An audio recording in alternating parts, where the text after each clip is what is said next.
Ma secondo me è il contrario, siamo partiti male, non abbiamo giocato al meglio anche se siamo andati in vantaggio, ma il primo tempo è stato secondo me non da noi, è inaccettabile giocare una partita così.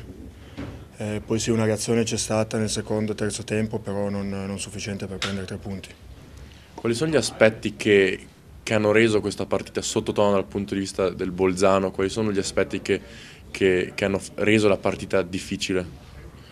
Loro sono una squadra molto offensiva, forse questo abbiamo sottovalutato un po' questa cosa qua e sì, special teams non hanno aiutato come nelle ultime partite.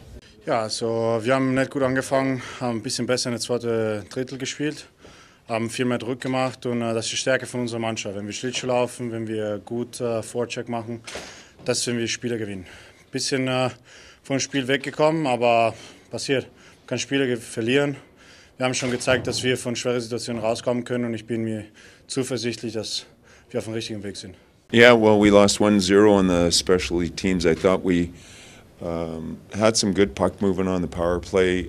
Gazer kind of had a real good chance at the side of the net, ended up hitting the post. So if we score that one, then we're not talking about the specialty teams. They made a really good play. I mean, they had 3 one-touch passes on their PK goal. And when you have 3 one-touch passes on a PK, you're going to have a great scoring opportunity, and they did.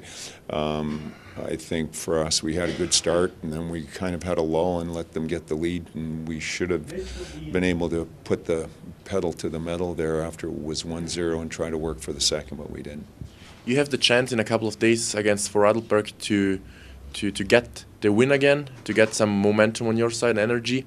How important and what are the switches you want to switch to get that momentum on your side again? Yeah, you know, in these interviews, you're always asked these questions about the future, and you know, as coaches, you're just so kind of trying to deal with today and trying to go through your mind what the last couple of days have looked like, what you've done, what are we going to do for practice tomorrow, and you know, this is still pretty raw in our minds, so we know, you know, Vorarlberg's playing well, they're scoring lots of goals, they got the top power play in the league, so these are all things we'll have to talk about, but really before that, you know, we've lost 2 in a row here, and I think we have to have a good talk in the morning and get some input from our leadership group and figure out what we need to do to be better.